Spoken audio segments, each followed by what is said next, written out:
Guys, welcome back to another video, and in this video I'm going to show you how you can fix your problem when it says VirtualBox critical error, failed to acquire the VirtualBox COM object. So I've got a fix for this and how you can do this. Let's get started. First, open start menu and then type services. Open services and search for VirtualBox system service. Double click on it and then open this drop down menu and select manual here.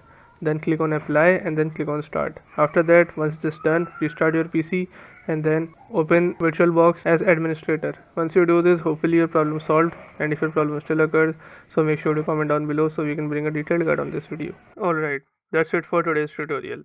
I really hope this video helped you solve your problem or learn something new about your PC. My goal on this channel is to make everything about computers simple and easy, whether it's fixing errors, downloading software or any game, boosting performance of any Windows or any game, or understanding new tools. If this video was helpful in any way, don't forget to hit the like button because it really motivates me to keep bringing you more useful content. And if you're new here, make sure to subscribe and turn on the notification bell so you never miss any future tutorials, tips and PC fixes. Also, if you're facing any issues or have any questions related to computers, Windows, software or anything technical, drop them in the comments. I read all of your comments and I'll try my best to help you out. Thanks a lot for watching. Take care of your system, keep learning, and I'll see you in the next video. Thanks for watching.